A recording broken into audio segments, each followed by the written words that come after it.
It's being live streamed. All right, good afternoon, good morning, good evening, everyone. Welcome to the Sunday show. We'll just wait for probably a minute more for everybody to join. My name is Lloyd. Joining me today will be Alexis. I'll be doing the technical analysis using the currency index, and Alexis will be onto her fundamentals.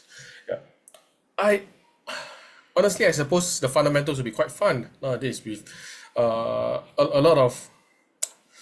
I'm not throwing shade. I mean, fun has been really fun because I think the news for fundamentals has been coming in fast and hot. So to me, it seems that it's a bit too much to digest. Yeah, from a technical perspective. Now, from a technical perspective on currency index, I'm also actually gonna have a good time. Yeah, despite the increased volatility in the market, I would see for swing trader point of view perspective, I will actually see a good reversals coming in, and which I will share with you what I'm actually looking at. All right. So now, truth to be told, I don't see much of a trend trading opportunity for me, but reversal, I think that it is there. Yep. So without further ado, let me share my chart.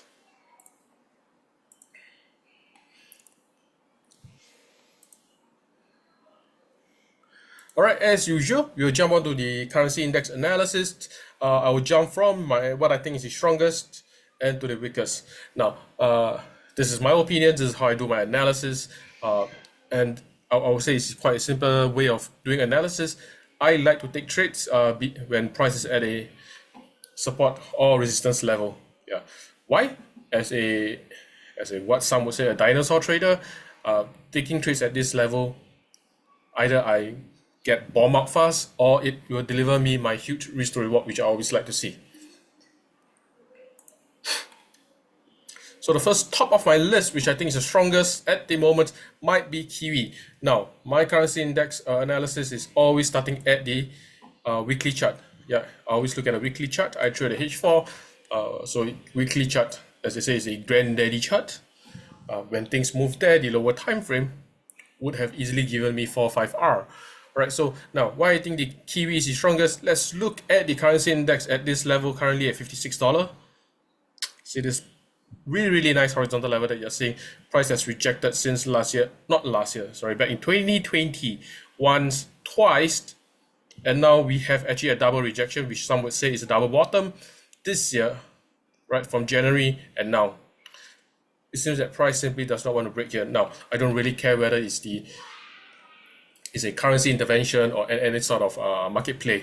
All I see is technically, price comes here 3 times, 4 times if you count this as a double bottom, and it just simply does not want to break. And I would say it has pretty good potential from the $56 level go up to $60. All right, remember this on a weekly chart. What may be a 10 bar movement on a weekly chart is actually easily a 200-300 bar movement on the H4 chart. And if you're trading the hourly, it's a bombastic move. All right, so Kiwi price double bottom, very nice rejection, might go all the way to 16 level. Very nice way of strengthening. Now, next on my list is actually the yen pair. Now you can see that yen bounce off this level 1, 2, the third time it breaks, weaken a bit, goes up, back up, break, strengthen, and now it comes back to this level. Now, what does this? If it does actually bounce off this level, it will actually be just a trend trading move. You can see it's just a pretty consistent of lower low and lower high. Now, what interests me is that price actually closes above this horizontal level. Yeah, so it might be a false break. It might be a false break, all right? But what I see is that, look, since the significant low, I have a higher low. So it does give a bit of credibility that price might actually just break, and I'm waiting for a retest on the H4 time frame, and then for price to take off. All right. So this is more or less actually, I would say, still a trend trading move of our yen strengthening.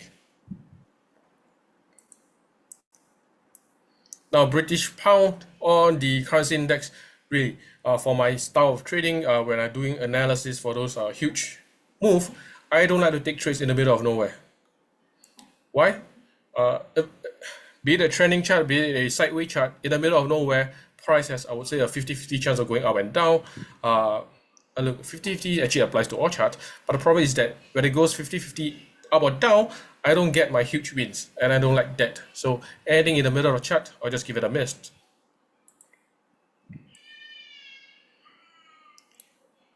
So now coming on to the Euro index. So interestingly, you can see that price range pretty far for a period of time, break, retest, and then now I would just say that the euro has a pretty good chance of actually just weakening all the way to the $100 level.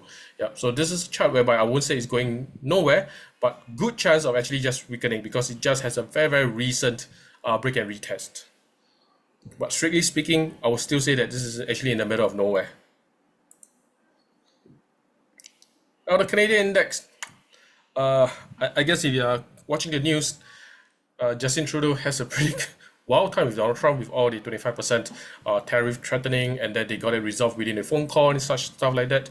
Now, I don't really understand what's behind the scenes, but all I can see is that the Canadian price range pretty for a good long time finally broke the level, and now it's just retesting actually at I would say $70 level, right? It's a pretty huge bullish bar.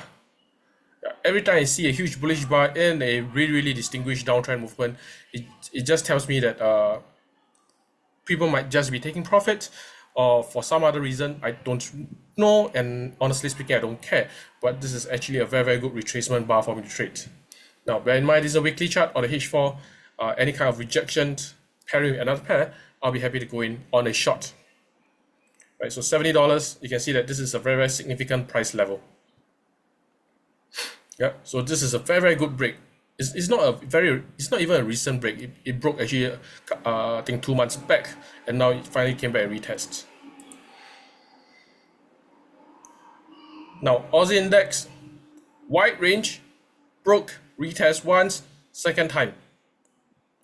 So I'm banking that this is a very recent retest of last week, and price have a good ample space to move down to $60 level.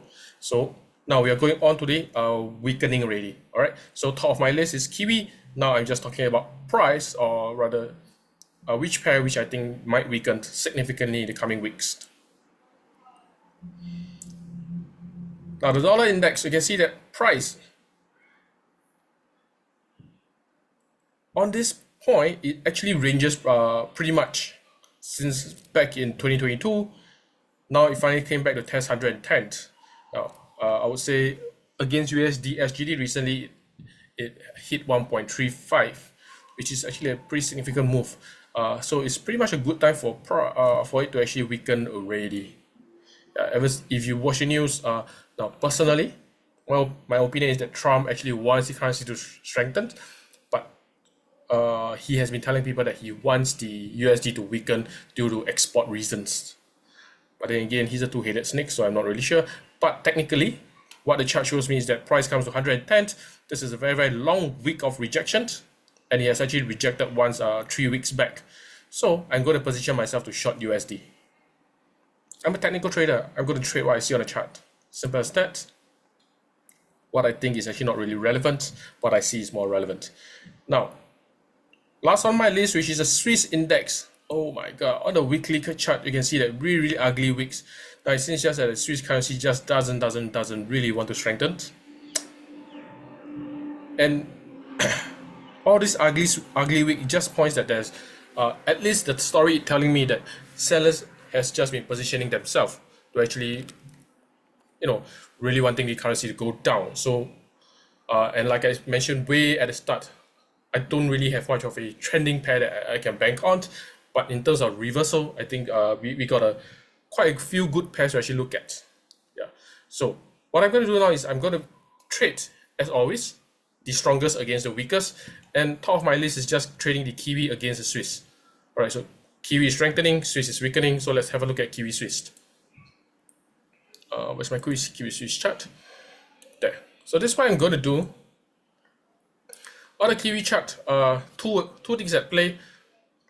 You can see easily a double top or triple top if you really want it. Now, since my analysis tells me that Kiwi is going to strengthen, might probably strengthen, I'm just waiting for price to actually comes down here. If you just look at very recent 4-hour chart movement, I'm on a 4-hour chart now. price has been giving me really, really good looking higher high, higher low, higher high, higher low, higher high. I'm just waiting for a higher low. This will be the first position whereby I can go in, might take some partial profit off this level. No, never really disregard the horizontal level. Or if you really want, simply just wait. Not if you really want. If I really want, whereby I don't see a clear-cut rejection, I will just simply wait for a break and retest of this level. Now this is a very, very significant resistance turn support level. So once it breaks, I'm just waiting for some kind of higher low, which will constitute my retest, and I'm happy to trade upwards. If you look in the past, when I trade upwards, it really does have ample space to actually travel all the way up, easily giving me 4 to 5R. Yeah, and if it's a beautiful trend, just let it run, right? Now, next on my list, let's have a look at Kiwi dollar. So you can see that Kiwi dollar pretty much, actually I would say it pretty much looks the same as Kiwi Swiss. Again, because I think Kiwi is going to strengthen, dollar and Swiss is going to weaken. I'm just waiting for some kind of pullback. I'll be happy to place a trade here. Otherwise, the story still goes the same. A break and retest of this really, really nice looking resistance level. So as we will call it, resistance then support. So a high low at this level, I'll be happy to actually jump in. And if you look back, again, plenty of potential for the price to move.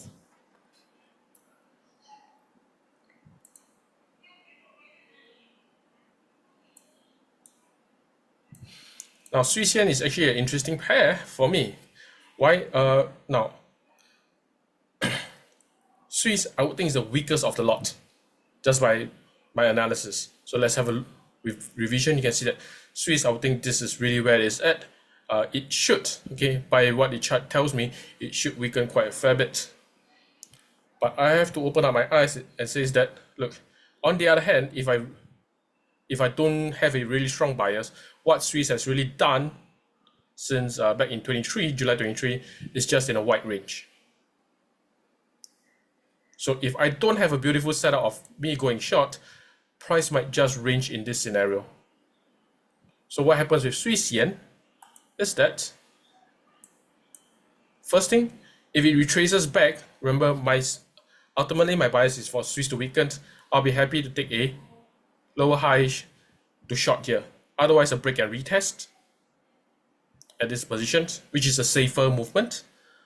Or if Swiss decide to go into range, then same thing, I'll just wait for a break and retest at this level, and I'll prepare to go short, which will probably easily give me, I would say, a 3 to 4R returns based on a wide, its ranging movement is pretty wide for me. Yeah, so Swiss yen, I would say, is a 2K scenario, but ultimately my bias is to go short, and I really hope you'll go short.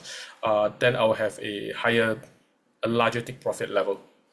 All right, so these are what I can see on my chart, and with that, I'll hand over to Alexis, and she's saying that Swiss yen is her bias to go short too.